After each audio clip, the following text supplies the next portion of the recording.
Shalom, selamat pagi umat yang dikasihi Tuhan.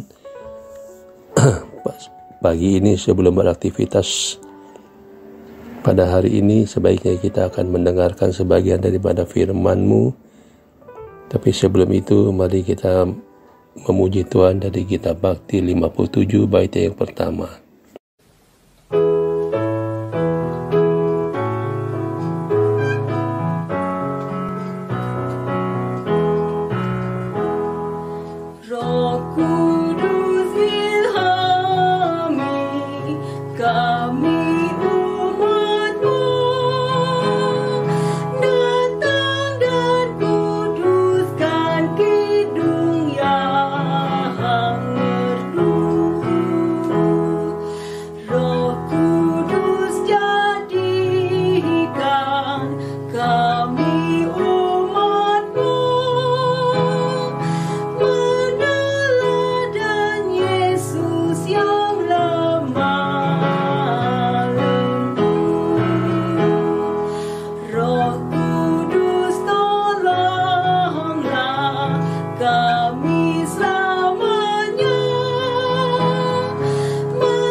Mari kita berdoa.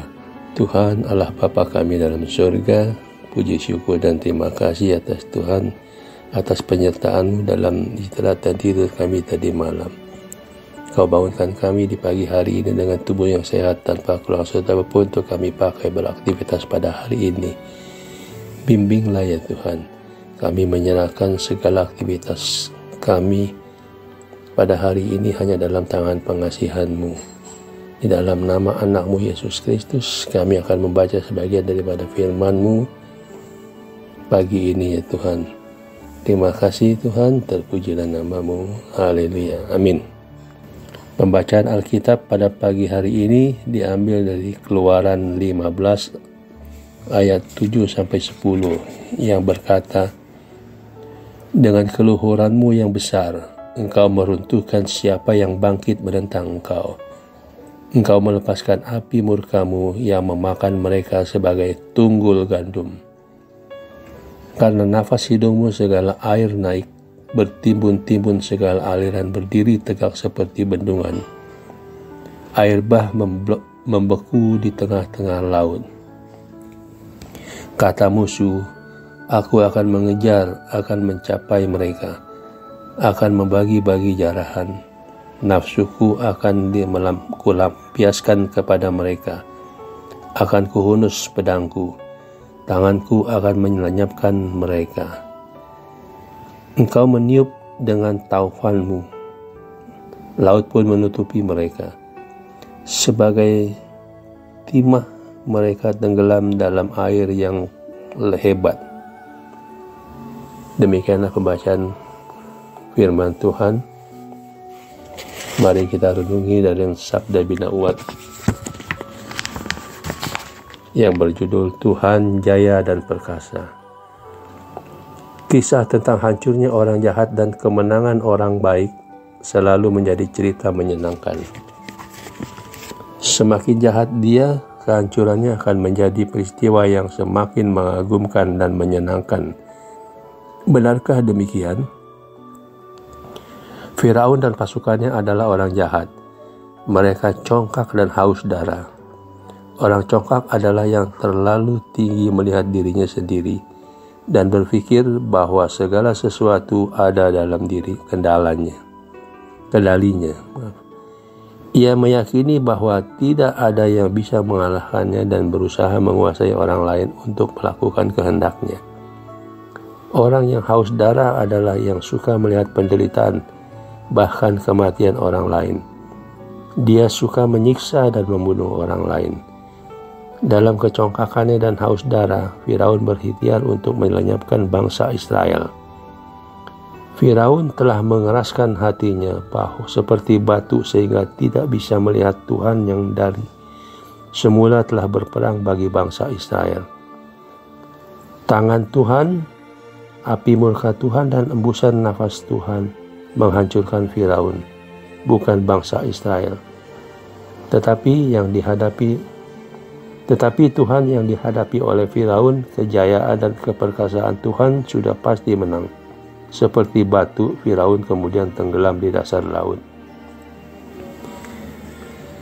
Kehancuran orang jahat pasti terjadi, tetapi bukan kehancuran yang Tuhan inginkan, melainkan pertobatan supaya hidup. Kejayaan dan keperkasaan Tuhan ditampilkan menjadi peringatan agar orang berbalik dari jalannya yang jahat. Sekalipun luar biasa, kisah Firaun dan pasukannya ini ditampilkan bukan sebagai kisah bahagia dan melegakan, melainkan kisah duka cita yang dingin dan mengerikan. Ini seharusnya tidak terjadi dan tidak boleh terjadi lagi. Jadi daripada senang menunggu dan melihat orang jahat hancur, marilah kita menolongnya bertobat. Perkenalkan Tuhan yang jaya dan perkasa itu agar semua orang takut untuk berbuat dosa dan berbalik dari jalannya yang jahat. Demikianlah firman Tuhan. Mari kita menyanyi dari Kidung Jemaat 21 baitnya yang ketiga.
Kita berdoa.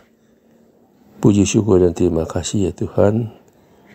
Kami telah membaca sebagian dari firman-Mu pagi ini. Kiranya menguatkan hati dan pikiran kami untuk tetap berjalan di jalan-Mu ya Tuhan. Bimbinglah aktivitas kami pada hari ini dalam setiap pekerjaan kami. Dan kami mau berdoa juga untuk bangsa dan negara kami yang akan memasuki tahap pemilihan umum pada hari-hari mendatang. Kiranya Tuhan mencampur tangan dalam semua persoalan yang ada dalam negeri kami ini ya Tuhan. Kami juga mau berdoa juga untuk jemaat-Mu di Jemaat Hosiana, di GPIB Hosiana. Kiranya Tuhan mengetahui satu persatu kebutuhan kami sebagai umat-Mu ya Tuhan. Penuhilah dan berikanlah kami akan kebutuhan kami ya Tuhan. Terima kasih Tuhan. Inilah doa kami dalam nama anak-Mu Yesus Kristus kami serahkan. Terpujilah nama-Mu. Haleluya. Amin.